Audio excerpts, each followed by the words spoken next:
Jon Summers is the motoring historian. He was a company car thrashing technology sales rep that turned into a fairly inept sports bike rider. Hailing from California, he collects cars and bikes built with plenty of cheap and fast, and not much reliable. On his show, he gets together with various co-hosts to talk about new and old cars, driving, motorbikes, motor racing, and motoring travel.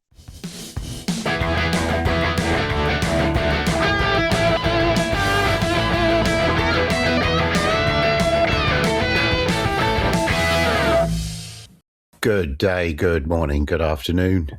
It is Jon Summers, the motoring historian. The Las Vegas Concours d'Elegance. I know, elegance and Las Vegas, perhaps oxymoronic, but cars and Vegas, oh, that really works, doesn't it? Cars and Vegas. The whole fact that the collector car world started, in my mind, sure, on the East Coast with the Hershey people, but on the West Coast out here, certainly north. It's the casino magnate, Bill Harrah. That when I was at the Black Hawk, so many of the Black Hawk cars had at one point been in the Harrah collection, and he really was a colossus in the hobby, and therefore it's applicable, right, that a big casino town has a car show. And let's be clear, right, the Las Vegas Concours, I hadn't realized this when I rocked up there, but, you know, having driven my 500,000-mile F-250 diesel Powerstroke pickup truck down the main straight of the Las Vegas Grand Prix with the barriers up and so on, thinking, you know, wow, I too might be Pastry or Norris or Lando. Did they name him after Lando Calrissian in Star Wars? That is the question, isn't it? I think they did. He's aged about right, isn't he? Were his parents Star Wars people? Is he named after a character in Star Wars? Is that cool or is that idiotic? The event is organised by the Win. They comped me and the other people who came and were docent volunteers. They comped us rooms. I really want to thank them for that because it really was an awesome event. And, you know, I mentioned that the Grand Prix took place in a few weeks. I hadn't realized that in between the Concours and the Grand Prix is SEMA. So there really is a sort of motor fest at Las Vegas, and it's not one of these like where even at Monterey, you know, Pebble Beach, you need a car to get around. Everything's like distributed, but you could have just stayed in your hotel room for like 2 weeks and done all three events. Like everything is right there. And that really is the theme of Vegas actually as a show, because the fact that your room is, you know, albeit a Vegas walk away, so, you know, a 5 or 10 minute walk, but nonetheless, it is a walk away from the show fields, I should say. And let's talk about that in just a moment. But the fact that the show fields are walkable, that there's plenty of car parking, there's many, many hotels rooms within walking distance of the show field, it actually makes Vegas absolutely ideal to host a concours. It's as simple as, even if you're not somebody who has a collector car, it's not a huge jump of imagination to feel like, or to have had that experience where you're going to take the car to the show, but your significant other's not that interested, and the dog or the kid or whatever's just a lot of extra schleppage, and you're like, you know what, I'm just not going to bother going because I don't want to leave the significant other at home with the dog or kid situation. I'm just, you know, this is a pleasure event. I'm just not going to go. If you can have a hotel room nearby, how much more accessible is it with the whole dog, kid, significant other who wants to wear shoes that are ridiculous, but that means she can't walk properly, you know, all of that stuff, right? These are issues which I would say most car guys collect. I don't want to generalize, there's plenty of women car guys, but probably their significant others aren't that interested in cars, or might not be that interested in cars. The point is, right, that if the casino's right there, if there's all the entertainment of Vegas right there, if you could just go back to your room and it's easier to take a pee and take your shoes off and all of that, right? It's absolutely huge, and it makes the event really completely different event from any other one that I've been to. So as I say, Wynn's organized the event. I stayed at the Wynn Hotel. They did comp me. I had to pay the room charge and the this charge and the that charge, and I really appreciate them doing it. And they did a superlative job in terms of organization. So I said show fields, didn't I? Yeah, show fields. There is an area which I did my tours around, which resembles Pebble Beach. Might almost be Pebble Beach in some highlights. There was a Pebble Beach winning car here this year. There were some nice American cars. There were some nice pre-war cars. There was some nice sort of Europe, Mazda, Ferragini types. There was that kind of stuff around. There was some nice Jaguars knocking around. So you had the same kind of experience, I would say, that you have not so much at Pebble Beach, but certainly the event that I'm personally involved in, that I'm chief docent of now, surprisingly and absurdly enough, simply as a function of poor Wayne Craig passing. But the Hillsborough event is a fairly small number of cars, and it's a local event, but it draws a very high caliber of car. And the Vegas event was almost like that. There weren't a lot of cars, but in that Pebble Beachy part, there were some really high quality, nice ones, much, much better cars than you would ever see at local Cars and Coffee. With the rise of Villa d'Este, I feel like it's shown that there is room for more events than the traditional Pebble Beach and Amelia Island. I feel like there is room for more than that. I feel like what Vegas has done really effectively is look at the supercar crowd and say, what can we do to elevate these supercar, hypercar crowd people's experience? And of course, if you've just spent $1 million on a Ferrari and then you see there's another Ferrari that's worth 35 million or 50 million or maybe even more than that, you're naturally piqued to understand why that car might be worth more. And what the Vegas event is set up to do is to provide that kind of tutorial. And certainly that was what I looked to facilitate. The people were Vegas, really Vegas. And I would say that one of the guys that I work with, who's chief docent at Pebble now, said to me, a lot of the people that you do tours for, I bet you most of them have never been to a car show before. Probably half of them never been to a car show, and those that have not been to a kind of point judged Pebble Beachy kind of car show, which, as I say, the Pebble Beach style show field was that. It was points and judged and so on. And indeed, he was absolutely right. My experience was that the people who were coming round were people who were in Vegas and who were interested in cars and were car people, but they definitely weren't Pebble Beach kind of people. So there was a really cool kind of education going on. And of course, these kind of people are one of my guests, she had an eye patch that had a picture of an eye on it. So it was quite disconcerting talking with her because she had sunglasses on and the eye patch and her husband, lots of gold jewelry. And just welcome to Las Vegas, just a very, Las Vegas kind of feel. So it was really fun doing that in terms of the people and the cars. But I've just talked about the Pebble Beachy kind of show field, right?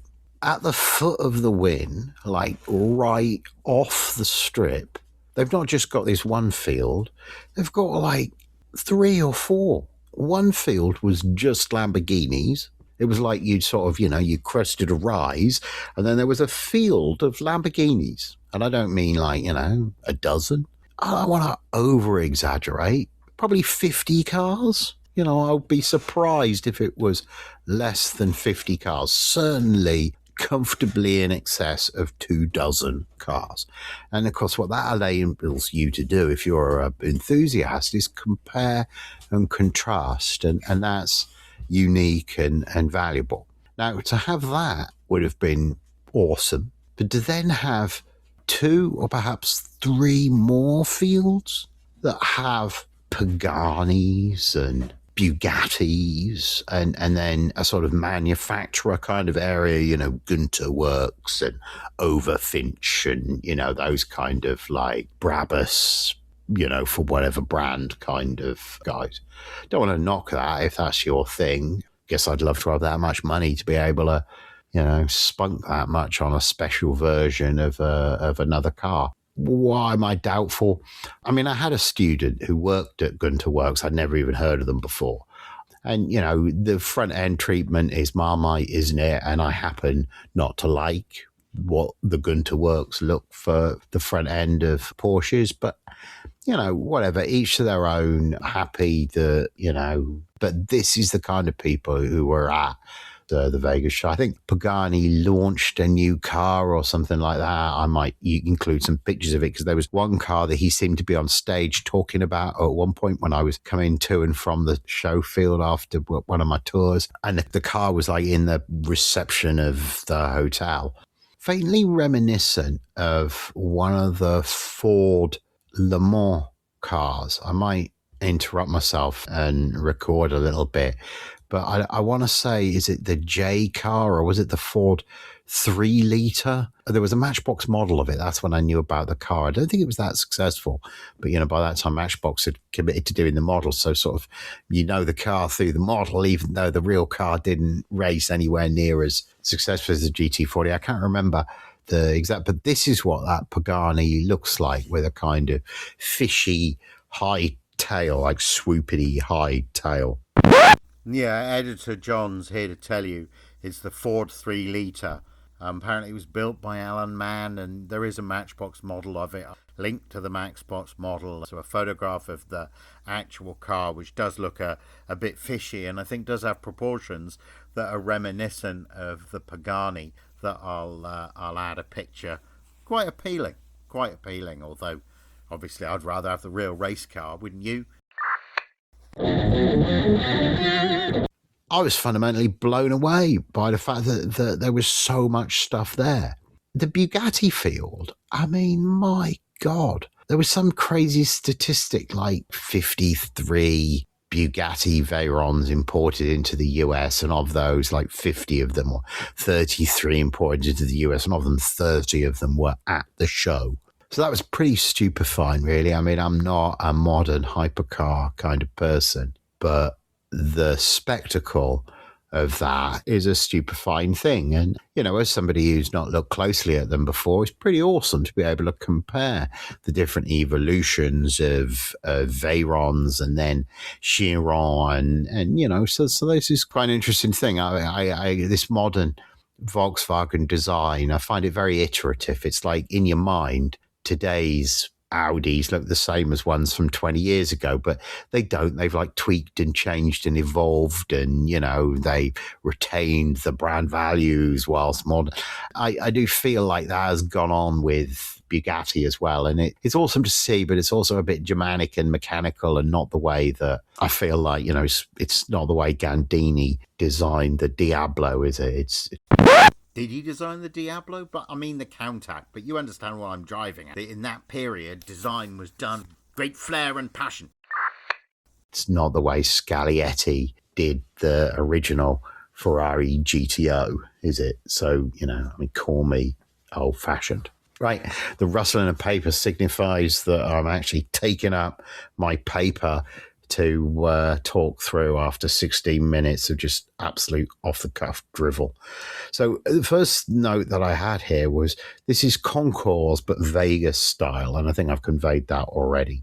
The judged lawn Pebble winning car was the Mercedes, I'm not sure if it's an SSK, but SS Mercedes, like 20s Mercedes that was ordered new by Lord Howe, the sort of patron of British motorsport. So my sort of tour piece was around the whole notion of, the unelected representative who takes it upon himself to take on a cause, in this case, motorsport, and really drive that forward. And Lord Howe is, when you look at the political history of motoring in Britain, rarely, for the first like 50 or 60 years, rarely does he not sort of get a mention. So I've got to believe that when he bought this Mercedes, it was kind of a know thine enemy. I mean, he sat in the House of Lords, which is the equivalent of the British Senate. But as I say, Lords aren't voted. They just like inherit the title. So, well, some are, some aren't. But, in that period, a lot of them,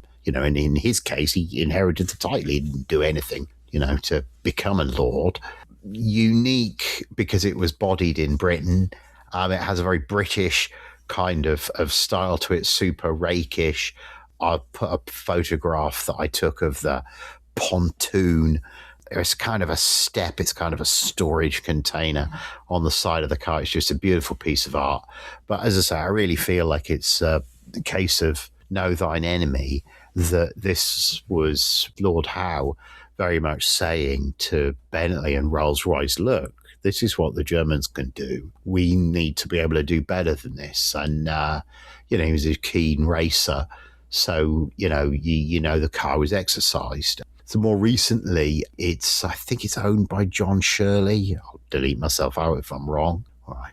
I just leave myself in there to confuse posterity. The point is, it's had a beautiful restoration on it. And the fact that he's ready to enter a car that won Pebble Beach at the Las Vegas Concours. I mean, it just it's a beautiful way to anchor your tour. And of course, most of the people walking past it don't have a Scooby-Doo what it is. And especially when it's parked up opposite a row of modern Formula One cars.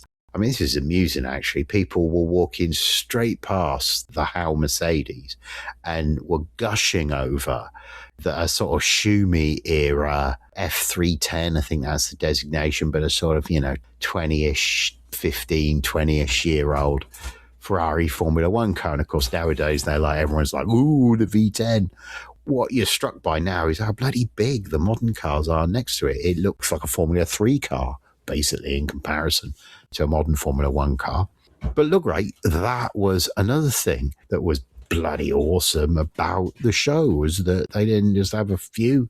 They seem to have like half the grid of modern Formula One cars, and it's really an impressive kind of display. I mean, I guess easy, right, because the Grand Prix is coming up. I hadn't really thought that through before, but really just the very juxtaposition of the Pebble winner and Michael's Formula One car and modern Formula One cars. I mean, that was what I felt was special about the Vegas event. So I said I drove over in the F-250 Powerstroke.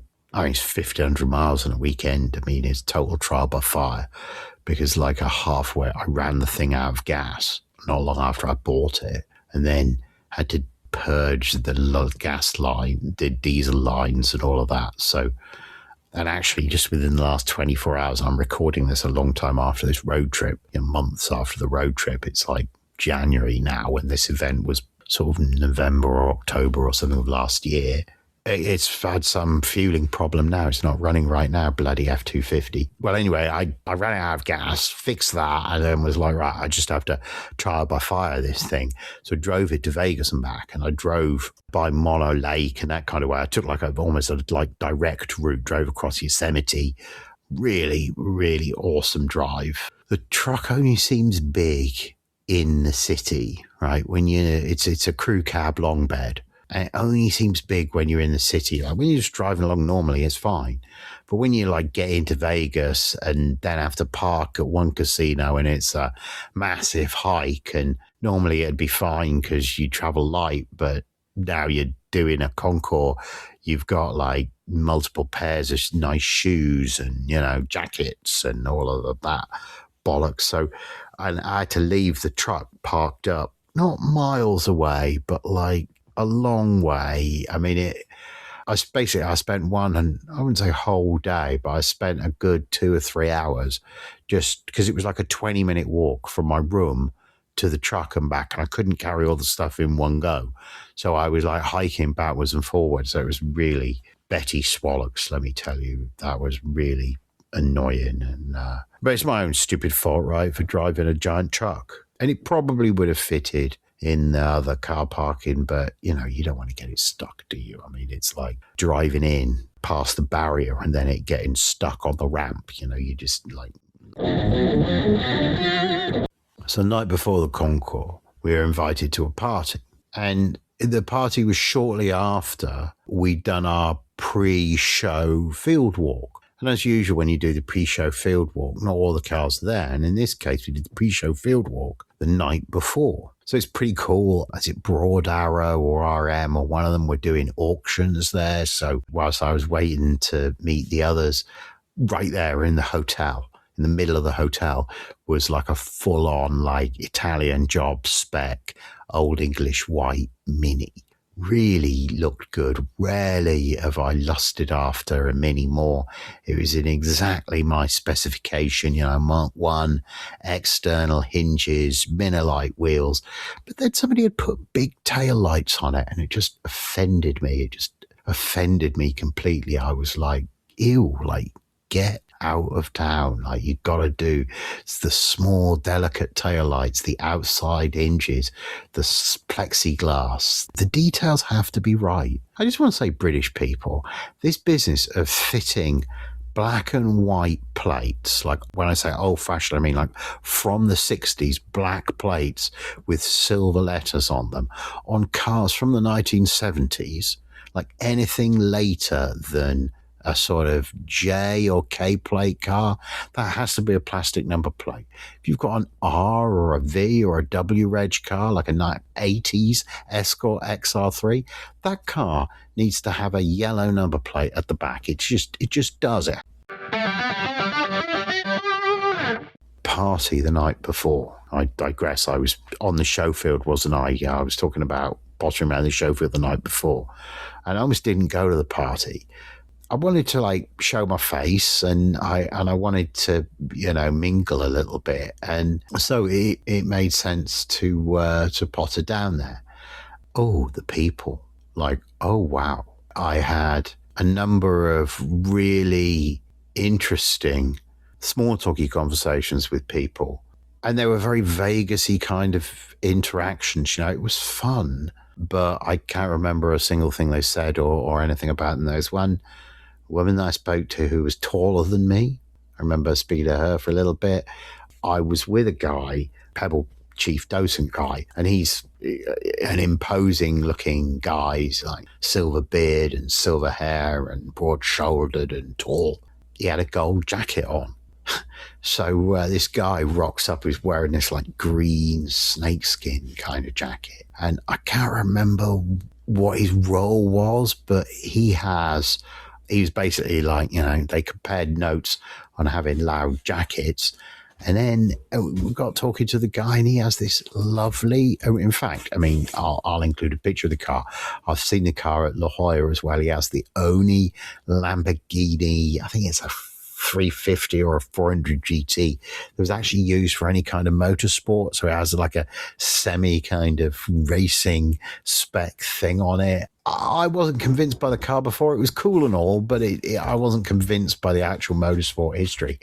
The guy's passion overwrote all of that. For me, the guy's passion for Lamborghinis in general overwrote all of that. And I walked away thinking, kind of like you do with Lamborghinis, like, well, maybe it's not for me, but like, I'm really pleased that stuff's in the world. So that was fun, having like a bit of small talk with him. But I was still being amused by the loud jacket people comparing notes with each other, when I thought I might potter over to one of the food stations and get some food. And I was like looking at it being like, fucking hell, it's risotto. I hate risotto. When none other than Mikhail Hagerty asked me if I would please pass him some risotto, which I duly did, turning back to find that Horatio Pagani was leaning in to get some risotto himself as well.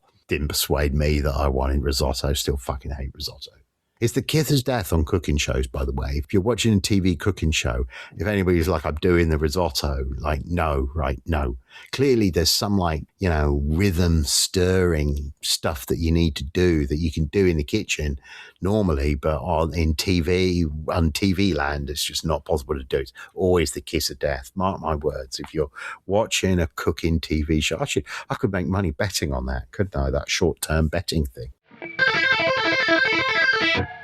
So you tend to do the tours early in the day, and I wouldn't have said we were remotely overworked and the tour groups were small. I think I did 2 or 3 tours, and so probably in each group was maybe a couple of 2 people and a couple and one person or something like that. That was, the groups weren't very big groups. So it's great, right? Because then it's a conversation and you can really provide a value add for people. I don't feel like I need to broadcast to 50 people. I'd rather do like a 1-to-1 and then people feel like they've got a real value add and maybe feel like they actually, have learned something rather than have just looked and been like, oh, that's a nice one.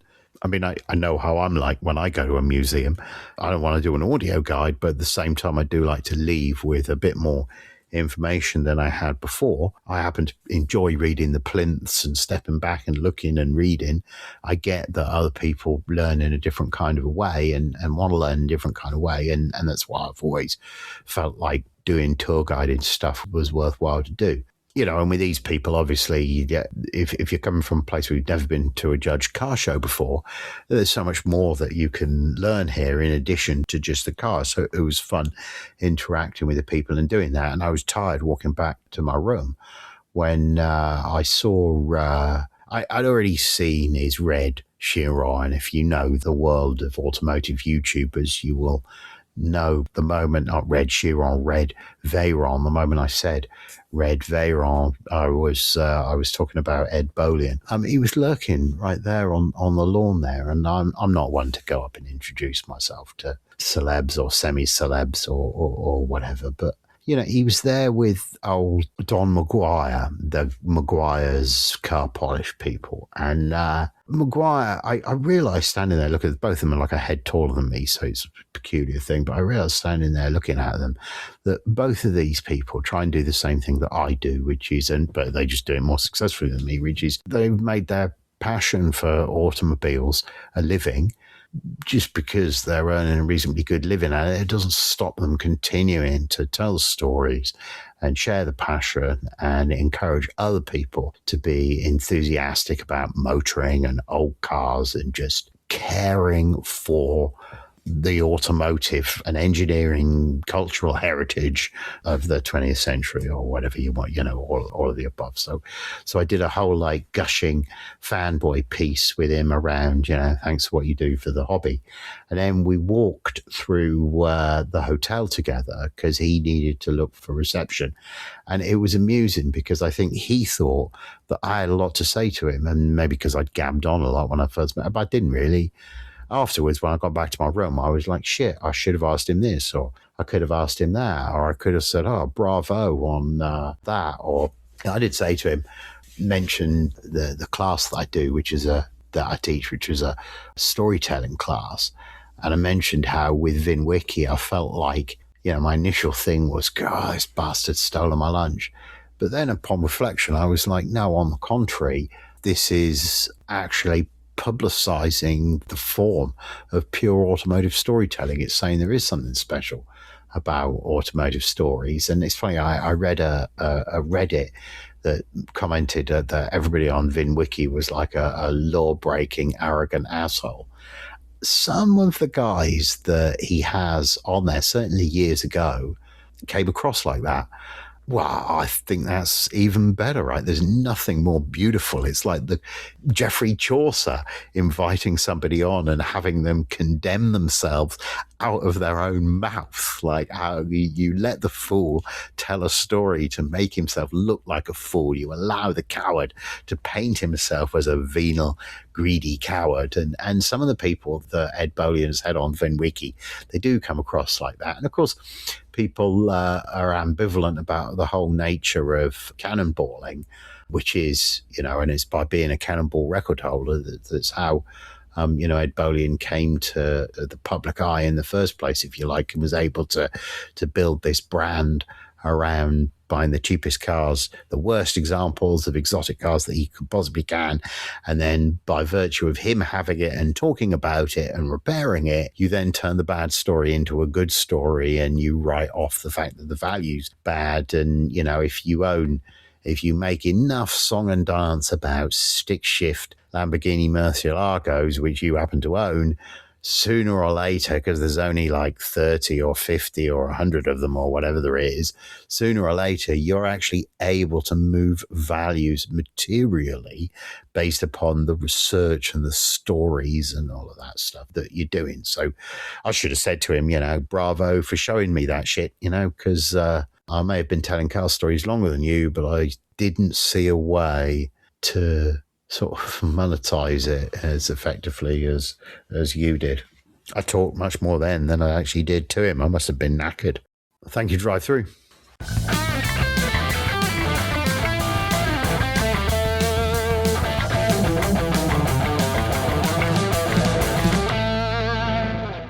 This episode has been brought to you by Grand Touring Motorsports as part of our Motoring Podcast Network. For more episodes like this, tune in each week for more exciting and educational content from organizations like the Exotic Car Marketplace, the Motoring Historian, Break Fix, and many others. If you'd like to support Grand Touring Motorsports and the Motoring Podcast Network, sign up for one of our many sponsorship tiers at www.patreon.com/GT Motorsports.